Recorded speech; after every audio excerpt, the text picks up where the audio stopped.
Hello, everyone. This is the Kiltz Health live stream with Dr. Nelson. I am Dr. Nelson coming to you from Central Florida. Please put in the chat where you're watching from. And today we have a special person here.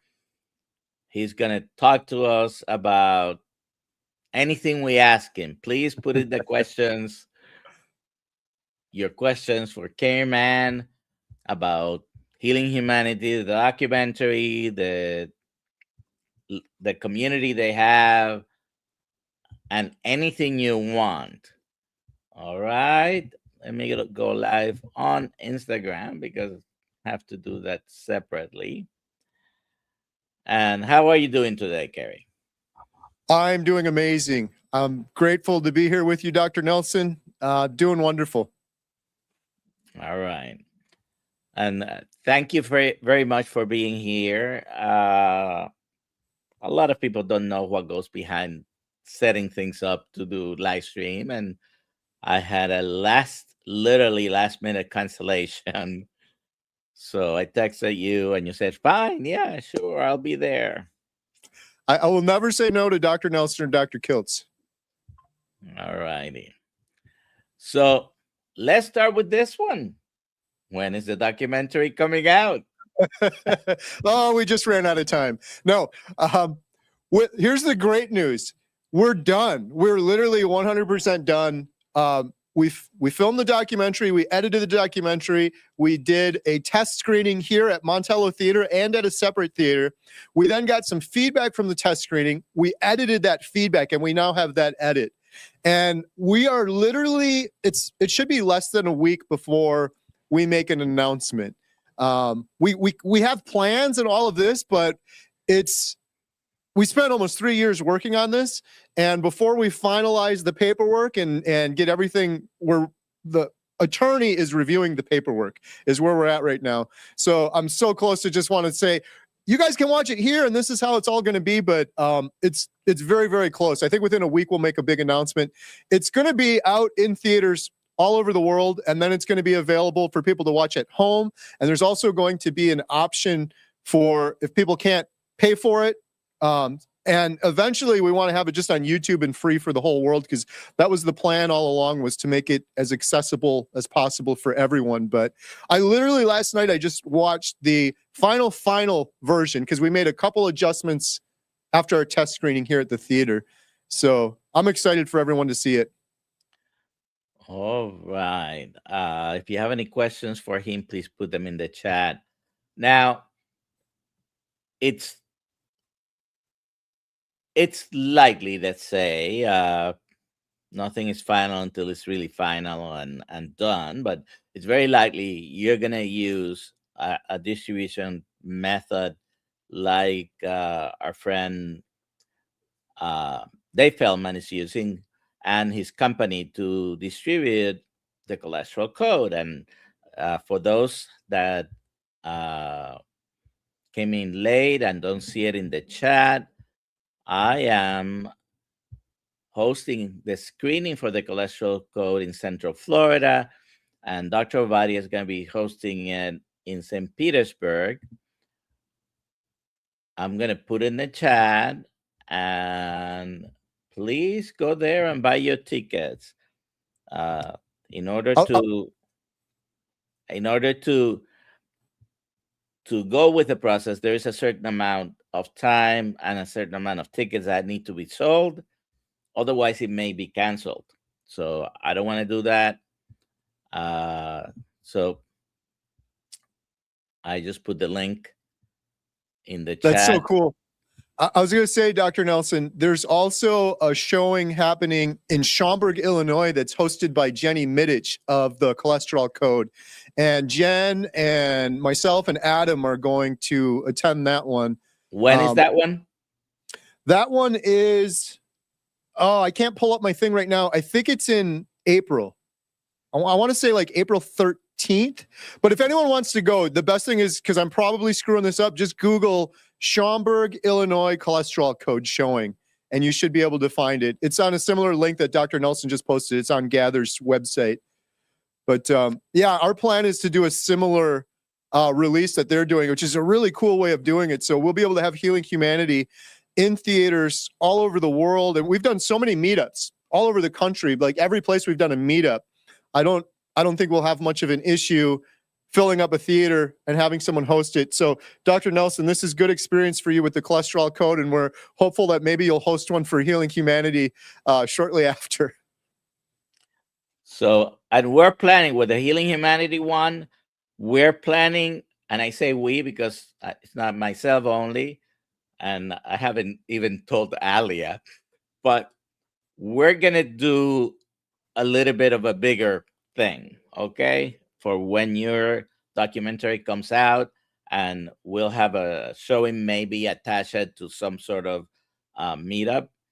Yeah. So I'm hoping we can do a lot like that. It's the whole technology to do these showings on demand, like Cholesterol Code is doing in many of the theaters. It's really cool. We could actually do like a meetup ahead of time and then show the movie, or we could show the movie and then afterwards, in some cases, in some theaters, you can actually do a Q&A where we could say like, hey, let's pull Dr. Kiltz in from Florida and have him on the screen, or Dr. Nelson, Dr. Kiltz, or Dr. Barry, and actually do a Q&A right there in the movie theater with people sitting in the audience, and they can see and back and forth and ask questions. So there's lots of little interesting features like that that we could take advantage of.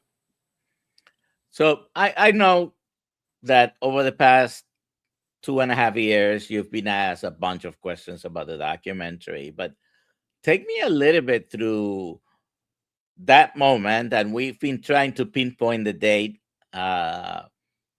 behind the scenes here, but it was either late spring, early summer that you decided to, let's make a documentary. How hard can that be? Easy, right? Yeah. Take me through what happened next. And So how soon did you realize it wasn't exactly as easy as you thought? So I know you're a doctor, Dr. Nelson. I hope you can do some therapy with me right now too. We'll do a little talk therapy. Yeah, it was day 67. Emma and I were like, we should do a documentary. Exactly, like, how hard could that be? And honestly, this is what I was thinking, Dr. Nelson. Here's my phone. I'm like, these stories are so powerful. We're seeing incredible healing on YouTube, but why isn't there a documentary on Netflix or Amazon or HBO or one of these big streaming services? The stories are so powerful. I think the stories outweigh the medium. And so in my head, I'm like, I don't know, I'll just film it on my phone or something, but nobody's doing it. That was my thing. I'm like, and the reason I was excited about doing a documentary is because many, many years prior, I saw a documentary on Netflix called Fathead. And the guy that made it was, like you, Dr. Nelson, a stand-up comedian. And he knew nothing about doing documentaries. And he did it like with an old school, almost camcorder, like a VHS camcorder. This thing was on Netflix though, but it was so strong because the doctors he had in it and the stories he had in it and the common sense, it was so powerful. So in my head, I was thinking of Fathead. Like we need a Fathead, which was for keto, but we need that for carnivore. And what I really was excited about was, I love movies, I love documentaries, but so many documentaries lately, it's all science. And you have to have the science. The science is important, but people get bored with science, with 2 hours of science, and they're zoning out. And I didn't find carnivore because I watched someone talk about the science of carnivore. I found carnivore because I saw an individual healing, and it was emotional, and it was raw, and it was powerful, it was real. And I'm like, that's what I want a documentary about. People that are healing, supported by experts and doctors, but the main spotlight is on the people and the individuals. So yeah, when I first announced it, I'm like, oh, how hard could that be? We'll just film it. And the crazy thing with that, Dr. Nelson, it's interesting you asked this because I recently rewatched that clip. It was me on my YouTube channel with my daughter, Emma, day 67. And when I said it, I had, I don't know, premonitions. Some of the things I said, it'd be really cool if we could get like, I don't know, like Dr. Barry, and maybe we find someone that's way overweight and we follow him for like a year. And then Emma was saying, maybe we find someone with, not just for weight, we find someone with type 2 diabetes or autoimmune disorders. So it's kind of crazy rewatching that 2.5 years later. And almost all of those things that we said, which were really naive, like, oh, yeah, we'll get Dr. Barry, we'll get Dr. Chafee, we'll get all these doctors. It's crazy to me. It all ended up happening. We'll find some guy and follow him for a year. We found Bill Knott and several other people as well. But most of what we mentioned in there happened. But yeah, it was long story, too short because I'm rambling now. It's way harder than I ever would have imagined. And I'm so thankful, grateful, blessed, relieved, taking a deep breath that we're done with the main documentary now, because it's one of the hardest things I think I've ever had to do my entire life. Definitely wouldn't have done it if I wasn't carnivore, I'll tell you that.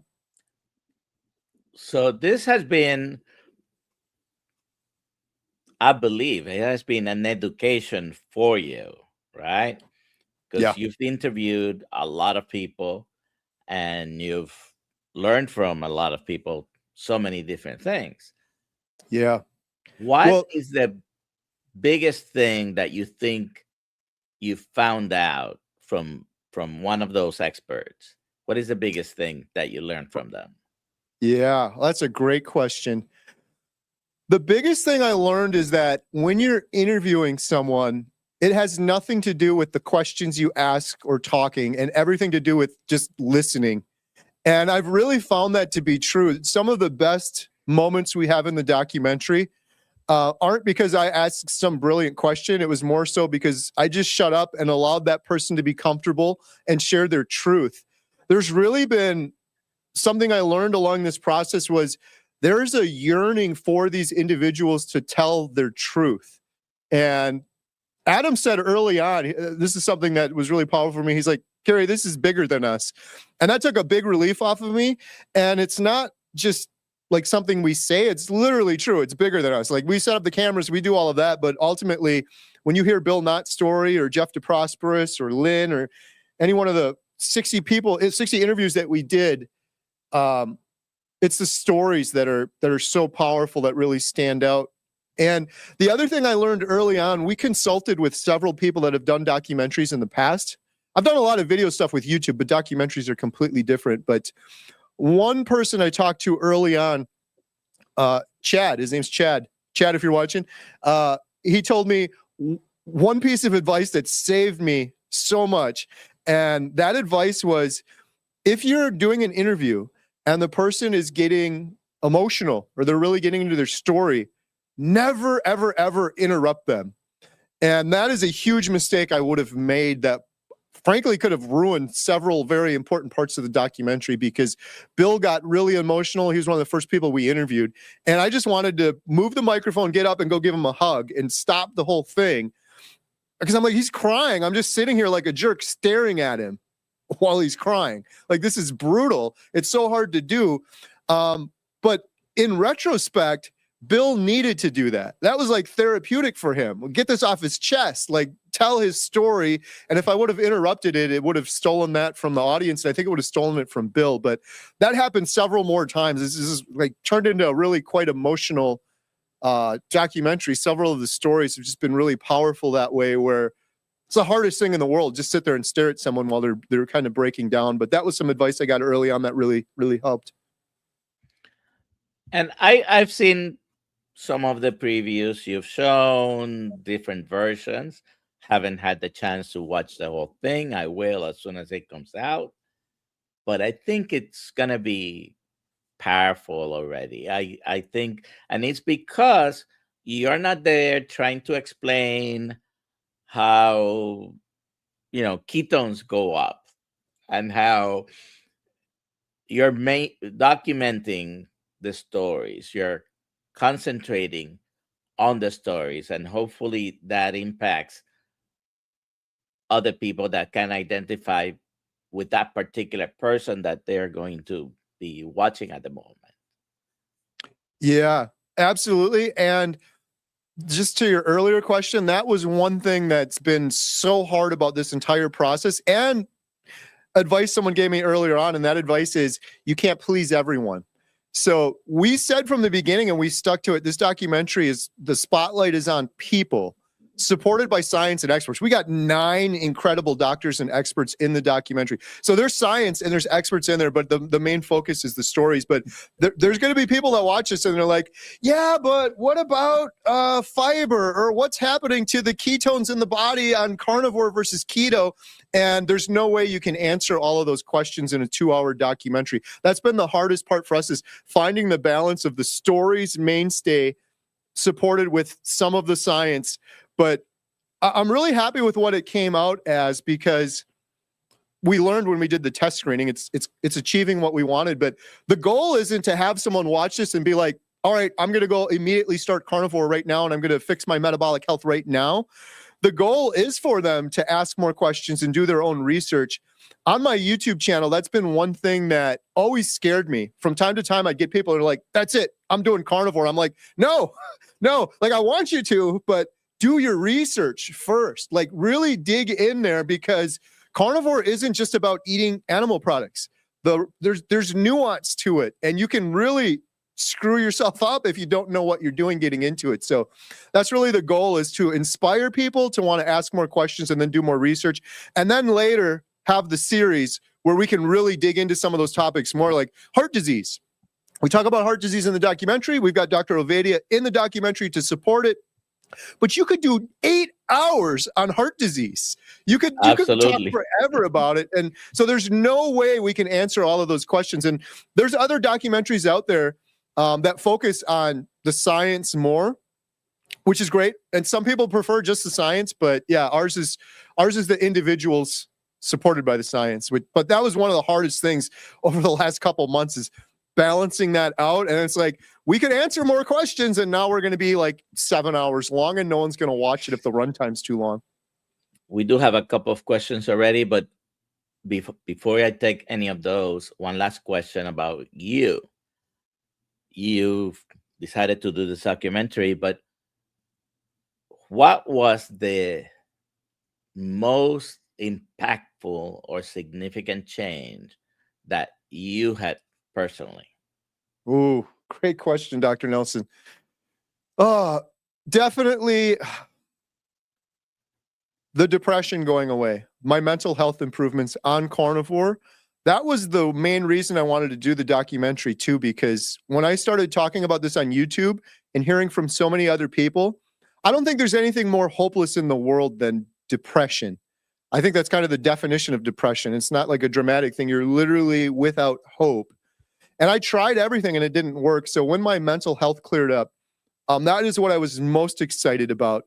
The other thing that was incredible for me was my congestive heart failure and my irregular heartbeat reversing, which maybe is going to allow me to live a much longer life where I would have died much younger or earlier. So it should probably be more significant, but honestly, the mental health improvement is the most significant change for me, because I had so many health issues, but I tried everything to fix my mental health. Like I was making deals and bargaining with God, anything I can do. I tried all the standard of care. I tried every medication. I tried therapy. Everything they told me to do, I tried for years and years, and it never helped. And the fact that this helped, and so quickly, and then so many other people pouring in with their stories, I'm like, the world needs to know about this, especially now in this day and age when you look at some of the statistics out there. It is jaw-dropping, the rates of depression, schizophrenia, bipolar, anxiety, and it's happening younger and younger to this next generation. So that was definitely the most significant change for me, my mental health improvements. And it's, I think, a powerful story when you see that. In fact, when I decided to go carnivore, it was not after watching. I didn't even know, by the way, at that time, who Dr. Berry was, who Dr. Baker was, who Dr. Chafee was, Dr. Kiltz, Dr. Ovadia, Dr. Boss. You can mention them all. I didn't learn absolutely anything from them yet because I wasn't watching them. It was you interviewing someone whose major changes were twofold. One of them, yes, there has been some weight loss, and the other one, deep depression lifting. And I always think that that's a very powerful thing, because when someone feels hopeless, and I've been around probably since the age of 5, I've known about suicide, because someone, we used to go to church together. I was just a child, he was an adult, but it was someone I knew, and there was suicide there. And at the time, I didn't understand. As a physician, I can try to relate. When you lose hope, it is painful. Literally, depression hurts. Mm. And now, once I found this, I jumped right into it. However, I had been doing a very strict low carb diet for about 6 months, and I had done, I've known about Dr. Atkins diets for 35, 40 years probably, but I was doing at the time, and I just jumped into it. I've never had the keto flu. And you just mentioned that if someone asks you now, you would tell them go slow, but you didn't go slow when you found out. You jumped into it, right? I did jump in, but I did do keto on and off for years. So I had some experience. All right. So this is just a comment, and then we're going to take a couple of questions. Hello from West Virginia. Jeff's wife is saying the most overweight state in the U.S. Maha bill was just passed by state legislature. I am really hoping local doctors are forced to get CEU in nutrition. And there's a little bit of a misconception about, do we get training in nutrition? We do get some training in nutrition, and some people do even a bachelor's degree, master's degree in nutrition, but the focus is not on what the keto and carnivore community focuses on. So just because you have a nutrition training, and you might understand concepts a little bit better because you went to school, read a book, took a test, but the metabolic health focus is not the same as what's in most schools. All right, so let me take a question. If I miss a question, please put it again. So George, who has a self-appointed ambassador to UK ambassador George. George, Dr. Nelson, for this whole release distribution through the different theaters, like Cholesterol Code's doing, you have a host or ambassador or captain, like you're doing, like you're hosting one. And I don't want to elect George, but if George is interested, George is incredible. George is like so gung-ho. I'm like, George, you should be the Healing Humanity ambassador of ambassadors. Like you're leading the team. Like I bet you if we left it to George, we would be in every theater in the world in short order. Well, he's about to organize this for you. He's asking, can we have teams of volunteers to represent us in the theater lobbies for questions and answers? And that is a great idea. You know, it's so good. Just real quick. So I mentioned Dr. Nelson. For those that don't know, we did a test screening here at Montello Theater and then at another movie theater to the general public. Like we bribed these people. We paid them $15 to come in blind. We did newspaper ads. These weren't my carnivore audience. We hid it from the carnivore audience. We did a newspaper ad. People came in. These people were clueless. Many of them are like, I don't know what I'm here to watch. I just want the $15. And long story short, we allotted a 15-minute Q&A after the documentary played right above my head. Went on for 2.5 hours. We had to ask people to leave. We're like, we got a movie started. We got to go. Dr. Nelson, it was fun. You joined me on the Thursday night, and we give you all the hard questions because I can't answer these, right? I'm learning as I go. But at this Q&A, I could answer them because these people were so new to carnivore. They were asking the most basic of questions. They were good questions, but just like, what about chicken? Can I eat chicken? Things like that. So the fact that we got that many questions from the general public means we're definitely going to get a lot more when we do more showings, which is what we want. The one and only Nicole, hi Nicole, is asking, is Dr. Nelson a carnivore Uncle Fester? That's not nice.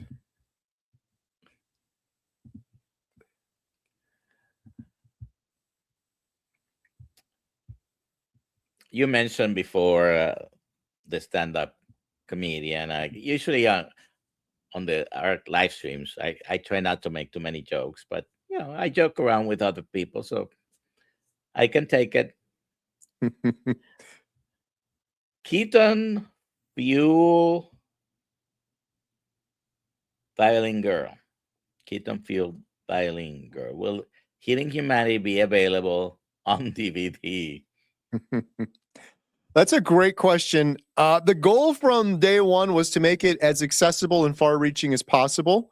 We don't currently have plans for that. Our plan is theaters, streaming at home, and then available, accessible like on YouTube or anywhere eventually. That's how these usually go. It's usually a hybrid, and people get upset. Like, why don't you just do it here, now? Depending on where you release it. Like, say if Netflix wanted to do this, you might not be in Europe for a while. Maybe it's in the US first, and they have all of these weird rules. So these are always hard questions to answer, but I don't know on that one. But if you can't watch it on DVD, you'll be able to, at some point, just pop it on YouTube or stream it from somewhere.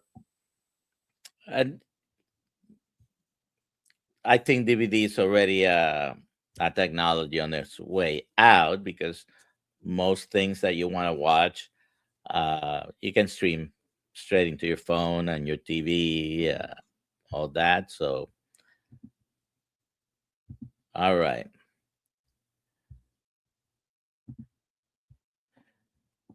Larry Bryan is asking, Kerry, when you're finished and the documentary's out, will you make another one or do the stories you have been talking about? What are the plans for after the documentary? So if I make another documentary, my wife will leave me. That's official. No, after the documentary's out, my true hope is that we can work on the series, which I'm even more excited about than the documentary itself, where the series will be an episode for every major health issue. So if you have a loved one with cancer, here's a whole hour-long episode on cancer with a cancer doctor and individuals that have used metabolic therapies for their cancer treatment. Episodes for depression, autoimmune disorders, all of that. And the thing is, we have much of that filmed already. We filmed so much footage, which was another reason this was so hard, Dr. Nelson. And I'm a rookie. I've never done a documentary before. I'm like, just film everything we possibly can. Like, we're out here. There's no cost for film. It's just memory cards. So we filmed so much that we have 400 hours worth of footage. We have enough right now to do the mental health episode, the aging episode, and a cancer episode.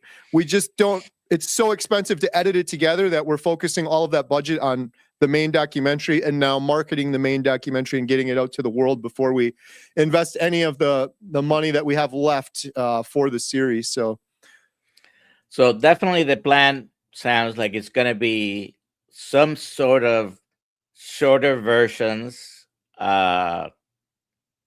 episodes focus on a particular health issue. Yeah, and not just the health issues, but also different topics. I'm excited about those too. Like, you probably heard, maybe you guys have had him on your channel, Hal Cranmer, the gentleman in Arizona that's running the long-term care facilities. Yes. He's one that I really wish we could have interviewed for the main documentary, but it just didn't work out. But we're hoping to film an episode all about what he's doing. 1 hour, Hal Cranmer, seniors and a proper human diet. Episodes, I have a gentleman named Arn, who's a veteran, and he's had incredible healing in his mental health and PTSD through a carnivore diet, and he's coaching other veterans, and I want to do a whole episode on that. So episodes on health issues, but also topics. Kids and carnivore is another one. Well, like, we could go on forever. There could be so many episodes when you really start thinking about it. Families and carnivore, there's so many out there. This gentleman that you mentioned with the assisted living facilities, Dr. Tro and his team are going to be doing a study in conjunction with them. Obviously, whether it's a documentary or trying to do a study, it's not something that the results will be available in just 6 months. So a Right. year, a couple of years, hopefully we'll have a lot more information. I think the internet and the social media, even though it can be risky and have its negatives, unfortunately, it has helped and it will continue to help to spread the word on these things. What do you think? Yeah, absolutely. Like that stuff with Hal Cranmer should be front page news. There's a couple of YouTube videos out there about it, but there's literally people, they go to those long-term care facilities. That's their final home. And that's it for the majority of people, but not the people that are going to Hal Cranmer's. They're literally getting sent home. There's a couple individuals, Adam and I have already talked to, that we could film. One guy went back home and he's surfing now. So the fact that this isn't front page news, I'm not going to shut up about it. We're going to make it front page news. We're going to just keep talking about it, because there's so many people out there that they would be doing this if they knew, or at least if they had it as a tool in their toolbox.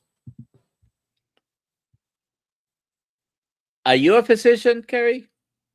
No, I just play one on TV. So the point being, you don't have to be a physician to bring to light the changes that can happen when you change your diet and use a proper human diet, right? Right.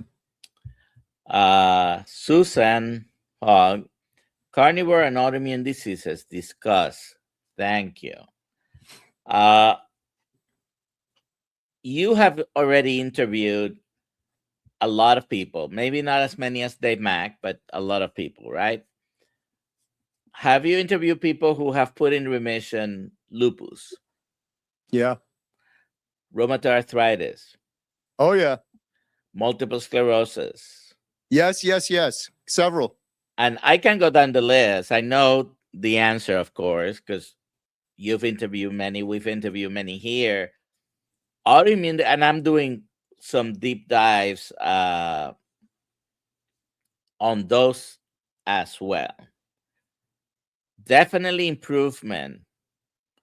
I met someone, without making a long story too long, but the last person that I met with multiple sclerosis, she's had incredible improvement in just 2 weeks. Went back to the gym, which she had not been able to do because of fatigue, which is a major symptom of multiple sclerosis. I'm going to leave it there, but I just wanted to add one thing. I'm not a doctor, but autoimmune disease, like multiple sclerosis, we could do a whole video on this.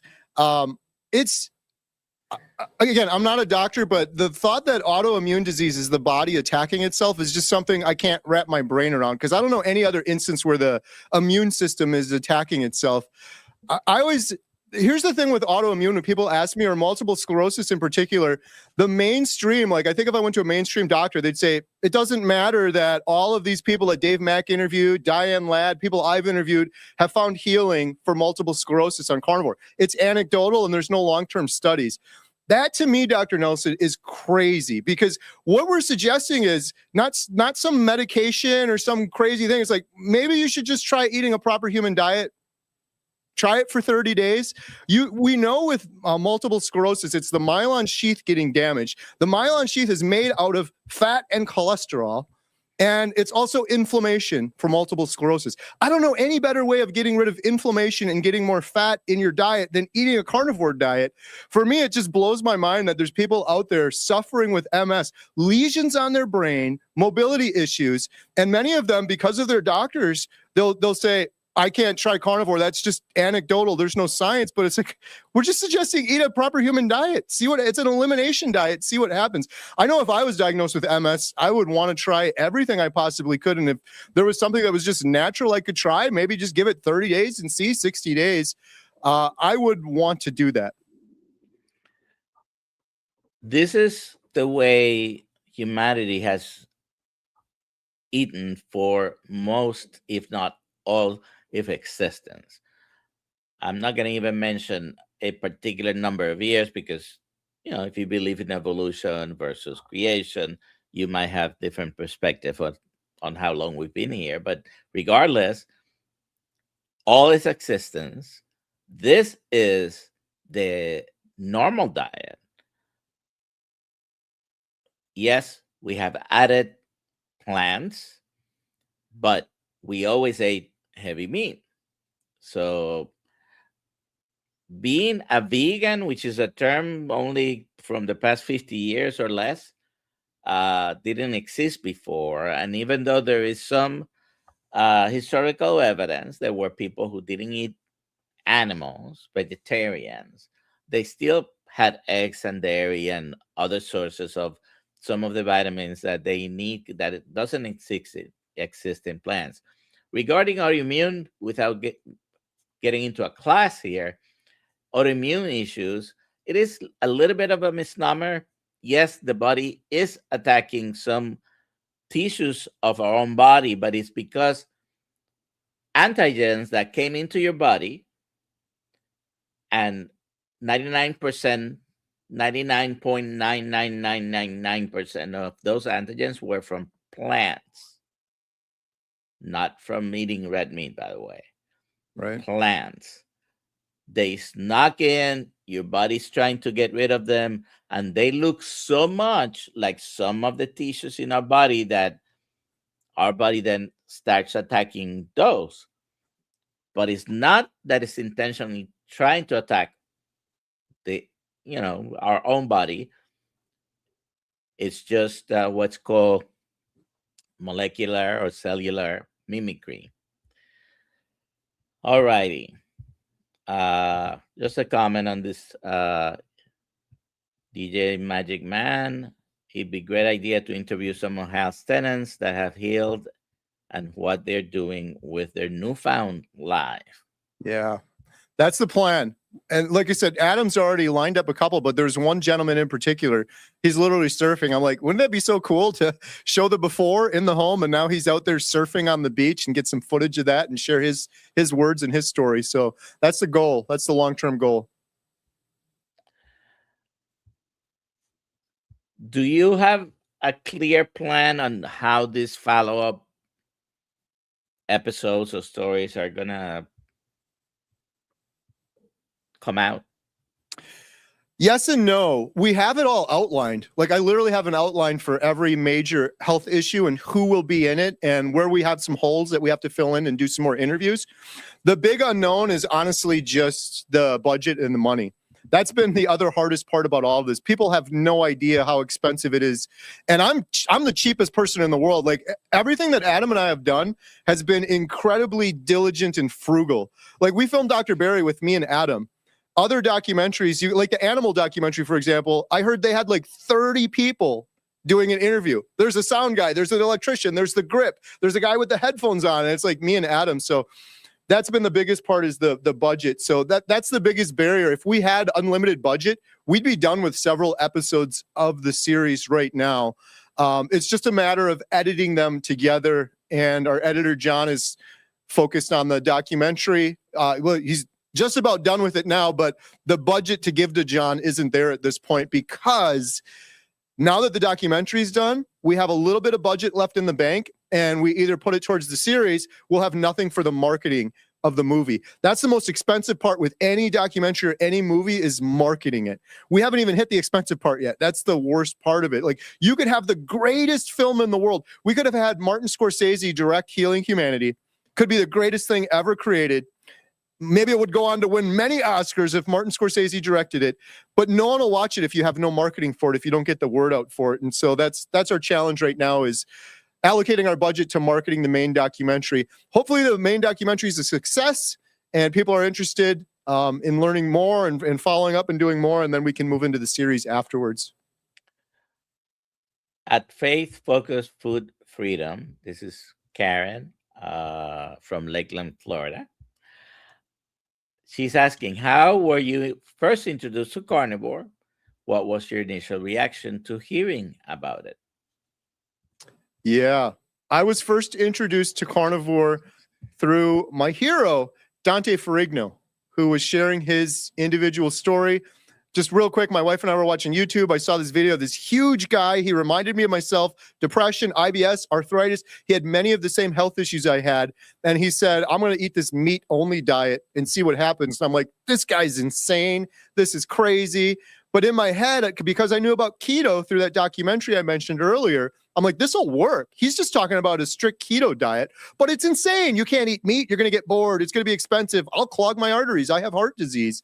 So I went on and I did a bunch more research after watching Dante. But my initial reaction was, this is crazy. Long story, way too long. Then my wife and I fast forwarded and we saw that video was 2 years old from Dante. We watched his most recent video, complete transformation. And I'm not just talking about weight loss. You could see him glowing, full of joy and happiness. And that was what really convinced me.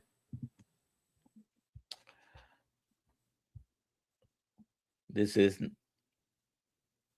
not exactly a question, but well, I don't know if he's asking if you are using AI for marketing or suggesting that you use AI for marketing. But yeah, we're trying to kind of steer clear of AI. There was some temptation along doing the documentary just for getting like B-roll shots. For example, say you need a shot of a grocery store, very expensive to get a permission to go film in a grocery store, and you could use AI for something like that. But we chose early on to keep AI out of it, and so everything that we filmed in the documentary, all the voices, all of the video is 100% real.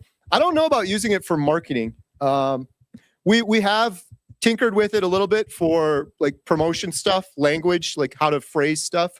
But yeah, I'm not sure on that one. Okay. As you have gone along this ride, have you found when you're actually telling people and objections come up, what is the most common one? Usually it is cholesterol. You're going to have a heart attack. I've had so many people say to me after they learned I was starting carnivore, just wait. I want to see what your cholesterol numbers are after you have your blood work done. That's usually the big one. My argument back to that, supported in large part by Dr. Nelson and some things I've learned from you, also from what I've learned from Dr. Ovadia as well, is it's crazy to me that is the first thought. That was mine too, so I get it. But that's the first thought for everyone is cholesterol, when there's literally like, 10, 11 other things that are more indicative of potentially having heart disease. So having poor metabolic health, insulin resistance, inflammation, being pre-diabetic. There's so many other things that are going to cause you to be more likely to have heart disease versus having high cholesterol numbers. The biggest thing I learned from Dr. Ovadia too was heart disease is from insulin resistance and inflammation. And I don't know of any way better in the world other than fasting to get rid of insulin resistance and inflammation than eating a carnivore diet. Unless you're fasting, there's no better way to do it. So I'm not worried about those things. And I think we've been misled so much on so many things, in particular, heart disease, going back to the days of Ansel Keys, and people keep parroting the same thing. It hasn't been true for decades, but there's still that dogma out there, and it's hard for people to wrap their brain around it. And there are still a lot of people defending that, not, having a hard time believing that what they have known now for all their lives is actually not true. Yeah. That's one that blows my mind too, is it's like, sadly, I have a lot of loved ones that have died. My uncle died of a massive heart attack. My grandfather's stroke.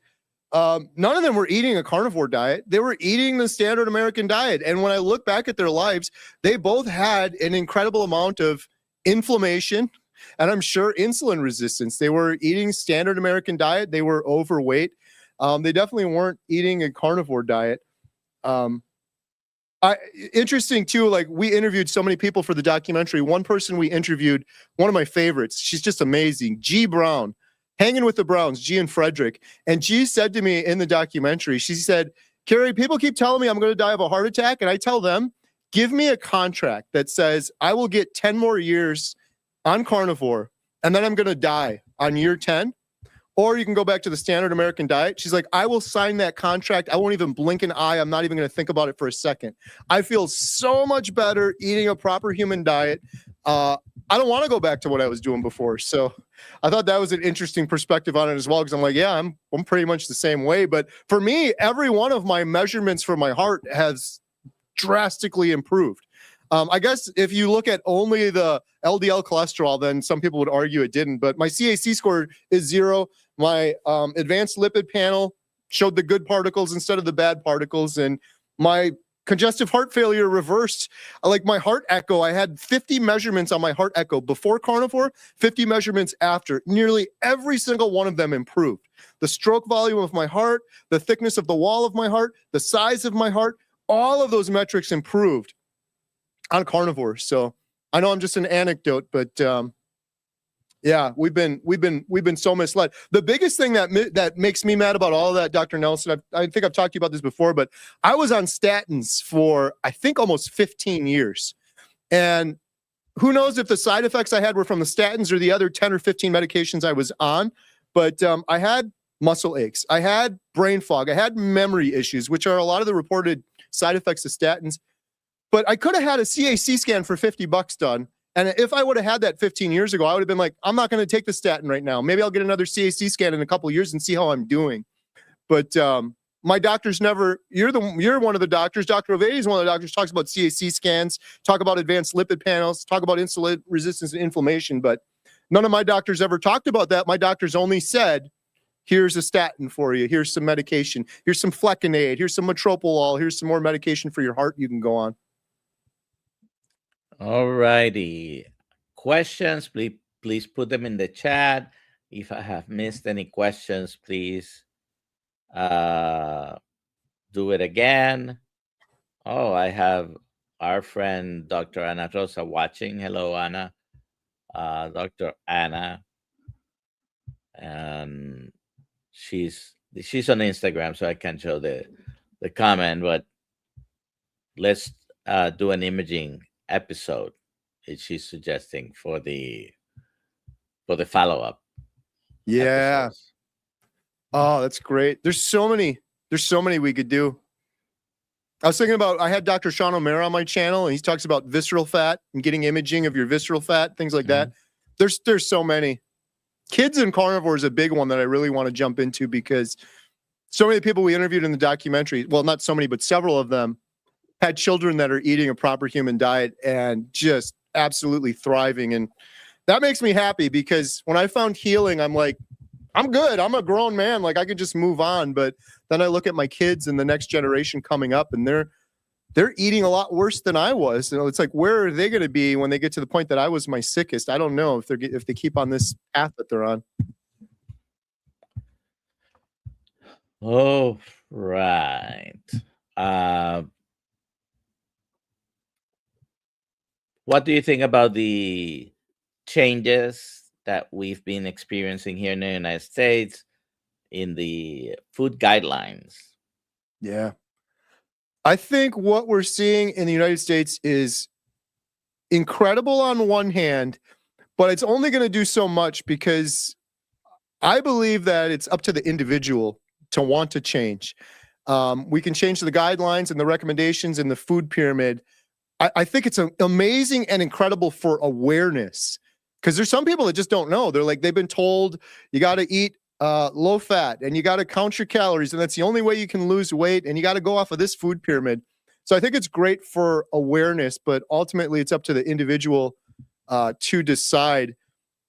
It would be incredible if more changes came about in terms of what's actually being fed to our children at schools. Because that's one hard thing I've talked to a lot of parents about. They're like, I want to feed my kid a proper human diet or feed them better, and they go to school. And some kids go to school and they get multiple meals there, and most of those are horrifying. It's just like processed garbage. It's crazy. One other change I would love to see in the future is, I don't tinker around with politics or anything like that too much. I really don't know. I don't have enough energy to focus on that stuff. I try to focus on what I have control over, but it seems like there's a lot of government subsidies for like corn, for example. If you look at corn, you have high fructose corn syrup, which in Wisconsin, if I fly my drone up, it's just endless cornfields. And when I see that, when I'm flying my drone, I'm just imagining a lot of that's going to processed foods, high fructose corn syrup into the processed foods. And a lot of that's getting subsidized. And then meanwhile, I look at my neighbor who's right down the road from me. He's a 6th-generation farmer. He does regenerative farming. The cows are natural on natural grass. Grass-fed, grass-finished. It's the most, you drive by, there's birds flying through there, squirrels, cows. It's like the most natural thing in the world. But this guy, my neighbor, he's barely getting by. Like, I doubt he makes minimum wage. He works a full-time factory job just to pay the bills. But he's so passionate. Dr. Nelson, I went to church with him for years. Never said a word. Like, he was always so quiet. And one day I went to his house to buy some meat from him. They opened up a farm store. And I said, can I interview for YouTube? He just lit up. Anything talking about farming, that's his passion. And but he's making pennies on the dollar. So if we could have future changes, like with the government or subsidizing things, give that corn money to these farmers that are feeding us the proper human diet. This guy, I just worry so much. Like my neighbor Aaron, when he goes to retire, who's going to raise their hand and say, I want to do that. I want to work for pennies on the dollar, underappreciated, while I have to work 12 hours a day in a factory or a plant down the road because I can't pay the bills. So yeah, sorry, I'm rambling now. I think it's great for awareness. I'll also say I'm amazed at how quick it's happening. When I announced the documentary 2.5 years ago, I thought it would be decades before we'd see anything in the government close to talking about eating a proper human diet or changing the food pyramid. So all of that's incredible for awareness, but ultimately it's up to the individual. Yeah. I would say, unfortunately, politics has hijacked the subject. And we're not here to talk about politics, we're talking about health. And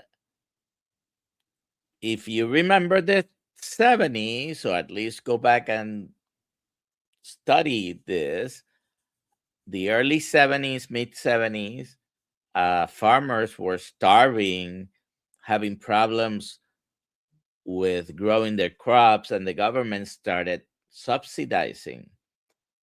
Whenever the government starts heavily subsidizing any industry, eventually creates a problem. If you don't believe me, just look at student loans and universities. Yeah. Okay. Unintended consequences. Unintended consequences. And unfortunately, that has been the case. All right. Let me read this comment. Coach Juliet Edens, people don't want to get rid of the junk, so they push back with "you'll get a heart attack."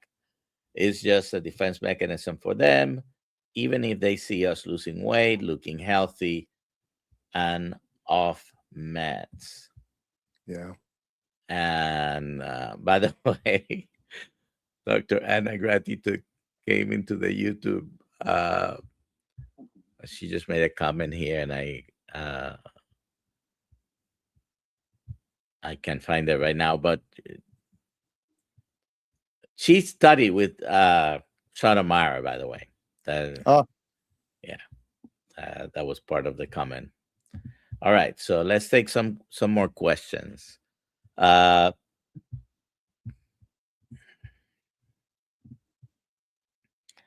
TKH22.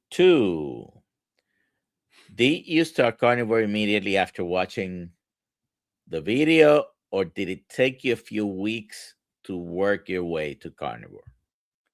So for me, it was relatively soon after. It wasn't that minute I watched Dante's video, because in my head, I'm like, this is great for Dante, but I have congestive heart failure. I will have a heart attack, because I was under the mindset that meat is going to clog my arteries. Fatty meat cholesterol is going to clog my arteries. So I did more research after that. And then I found Dr. Barry, and I found a great video by Dr. Ovadia talking about heart disease on Diary of a CEO. And I'm like, this guy's a heart surgeon and he's advocating for eating a carnivore diet. He eats a carnivore diet himself. After I did my research, I started, and that's what I advocate for everyone.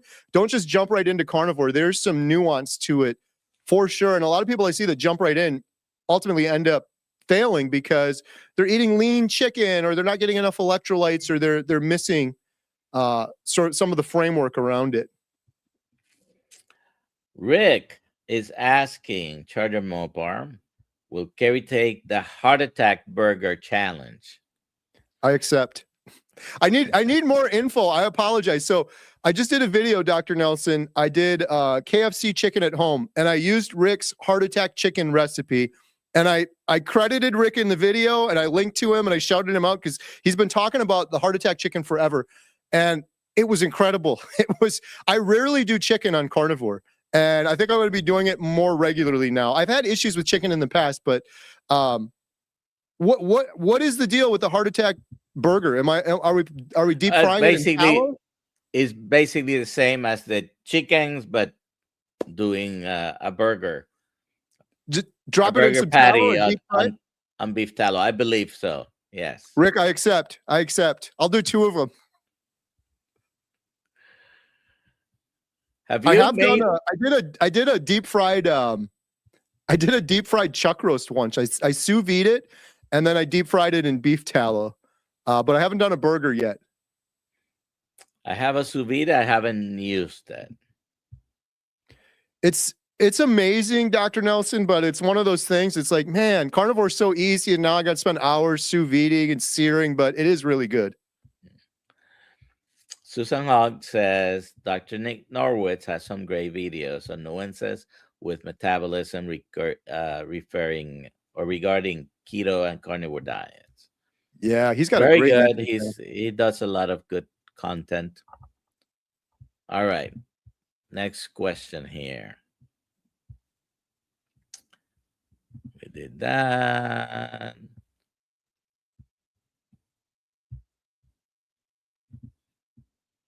All right.